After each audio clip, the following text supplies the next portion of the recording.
Now I'm going to read a little bit from a section called On Complicity. After the election, my friend T told me her story about watching the Anita Hill and Clarence Thomas hearings.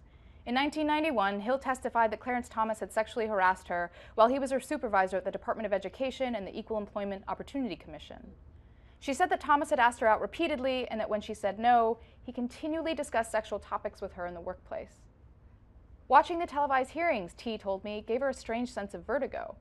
So much of the behavior that Hill was describing was what she had experienced years back when she had been working for a man who served as her mentor.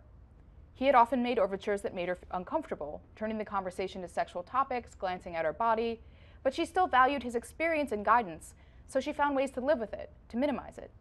It never went too far, she said. But still, she was seeing the behavior differently in retrospect. While watching the hearings one day, she got a phone call from that very same mentor. She hadn't heard from him in years. He was watching the hearings too, he said. He wanted to know whether what Thomas did to Hill was what he had done to her. This was the point at which T paused her story. She looked at me and shook her head in disbelief.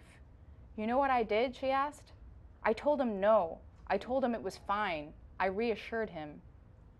I've marched alongside T at a number of protests. I've seen her defend and advance the rights and voices of teenagers in the foster care and juvenile justice systems. As someone who is fiercely progressive and politically engaged, T struggled, as so many of us do, to understand how she could minimize her experience in that way. It's notable that 53% of white women voted for Trump, a professed sexual predator.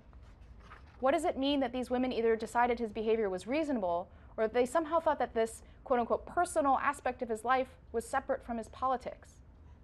Gloria Steinem, in her memoir, My Life on the Road, writes about how she tried to dissociate herself from her mother when she was younger because she saw her mother as passive, meek, having struggled with mental illness and given up a career as a journalist to raise a family. It was a stance she came to revise when she discovered, quote, that we were alike in many ways, something I either hadn't seen or couldn't admit out of fear that I would share her fate. It's a denial so many of us can relate to. We want to believe we aren't subject to the same forces that limit others' lives. We want to feel we're free to be and do anything we choose. Sometimes we become so attached to this heady narrative that we'll throw our true allies and even ourselves under the bus. It's frighteningly easy for so many of us in this country to empathize with those who abuse their power. After all, we grow up to be straight white men until we're forced to recognize that we aren't.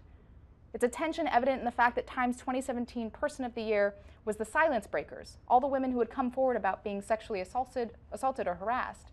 The runner-up for the honor, President Trump. What better evidence of how we're wrestling with what power means and where it resides?